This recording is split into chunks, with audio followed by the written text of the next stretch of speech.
After the massive battle, the starry void is filled with floating, dark crystal debris. In this messy space, several workers float carrying large sacks, collecting the heads and limbs of dead alien beasts. Among them is Saya, smoking and looking tired as he gathers the cut body parts of alien creatures in the ruined space. Suddenly, something catches his attention, and his eyes widen in surprise. Floating in the debris, he finds the dead body of a human warrior brutally impaled through the chest by a large red spike. With a sad look, Saya channels glowing blue energy into his hand and carefully pulls the spike out of the fallen man. Using his storage bracelet, which gives off a bright blue light, Saya respectfully stores the human remains. He makes sure to properly handle the colleagues who died on the battlefield protecting Lu Sheng. Looking closely at his glowing ring, Saya smokes his cigarette with a drop of sweat on his face. He thinks about the teachings of the Starry Sky nobility, realizing the reality of this war is much crueler than he thought. The harshness makes him doubt if he will make it home alive. Floating through empty space, dragging his sack and grabbing monster parts, Saya thinks about his journey. Ever since he boarded the recruitment ship,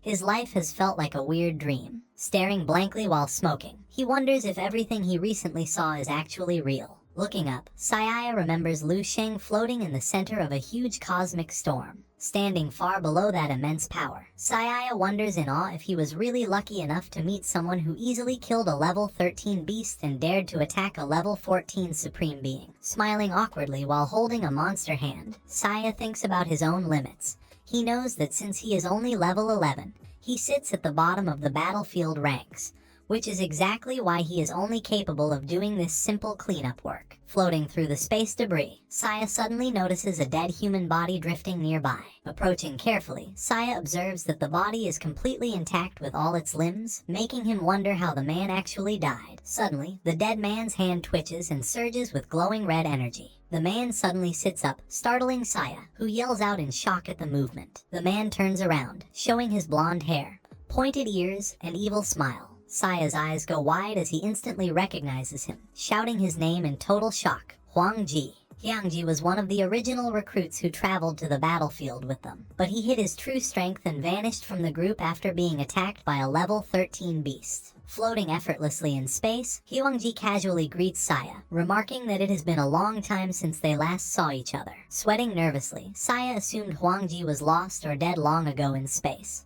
He is completely surprised to see he returned to the base for the recent protection battle. Saya's confusion and panic deepen as he frantically wonders what is happening and why Huang Ji suddenly stopped playing dead. With an evil smirk, Huang Ji mocks Saya, expressing fake surprise that the young master of the Lailsa's family would remember a nobody like him. Pointing accusingly, Saya demands to know if Huang Ji is an assassin sent by his enemies. Huang Ji simply tells Saya to guess as he pulls a long sword out of his glowing hand, shining with intense fiery and blue energy. Clenching his fist in frustration, Saya realizes the grim truth. Huang Ji faked his own death to wait for the perfect chance, using the empty area to sneak up and ambush him. As the armed assassin approaches, Saya sweats heavily, knowing Huang Ji is a powerful level 12 expert who has fused the power of 3 laws. Saya concludes there is no way for him to escape. A dark shadow falls over Saya's face as he realizes that even though he exiled himself to the outer space battlefield, the people hunting him still refuse to let him live in peace. With an evil smirk, Huang Ji sticks his tongue out and tells Saya that only dead people can truly give others peace of mind. Floating backward, Saya desperately asks how much the assassin was paid to take the huge risk of hunting him in the outer space battlefield.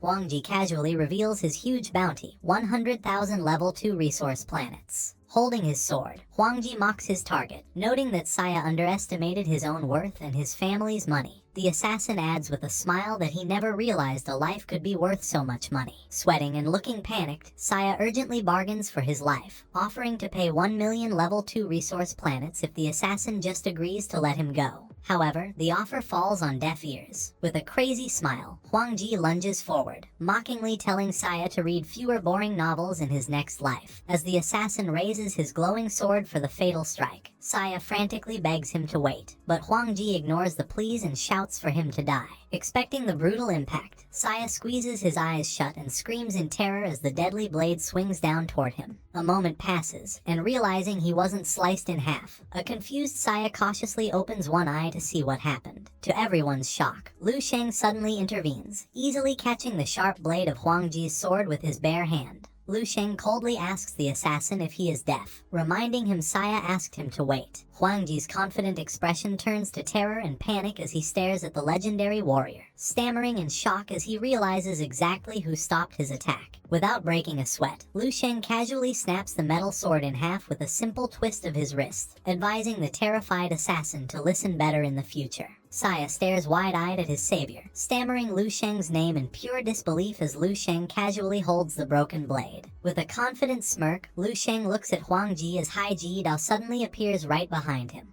Glowing in a white light, showing complete control, Lu Sheng calmly asks Hai Ji Dao what the official punishment is for attempting to murder a human on the battlefield. Hai Ji Dao explains that the military court will provide a fair trial, which will most likely result in the assassin being exiled to the abyssal space. Using his power, Lu Sheng envelops the terrified Huang Ji in a glowing purple light and lifts him into the air, casually telling Hai Ji Dao he leaves the prisoner in his hands. The panicked assassin frantically begs Hai Ji Dao for forgiveness, crying that he made a huge mistake and promising never to do it again. Unmoved by the pleas, Hai Ji Dao delivers a brutal slap across Huang Ji's face, making the assassin spit blood as he coldly tells him to shut up. With his arms crossed, Lu Sheng stands beside Saya and watches calmly as Hai Ji Dao walks away into the starry distance, dragging the defeated assassin with him. Left alone with the powerful warrior, Saya looks nervous and timidly asks Lu Sheng if they can be considered friends. Lu Sheng looks over with a teasing smirk, asking Saya why a tough-looking guy like him is suddenly speaking in such a shy way,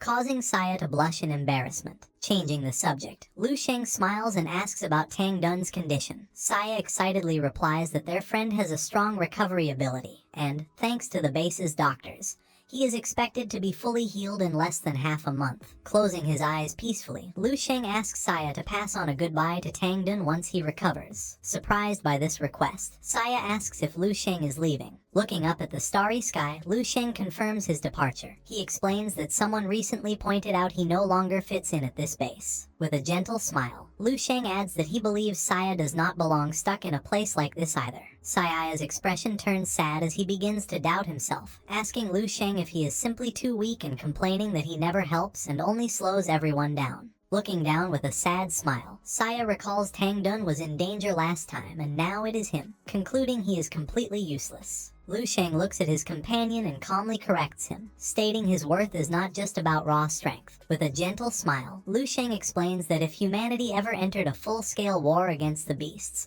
Saya would actually be much better suited for support work rather than frontline combat. Saya is caught off guard by this suggestion, looking at Lu Sheng in true surprise. Floating in the starry void, Lu Sheng explains that Saya should return to his original path to focus on what he truly enjoys. He encourages Saya to think it over, promising that if he leaves the battlefield, Lu Sheng will speak to the Stellar General so Saya will not be called a deserter, adding he might even secure a small command position for him. Hearing this, Saya looks up at Lu Sheng with great admiration. He thinks to himself that such words would sound like cheap motivation from anyone else.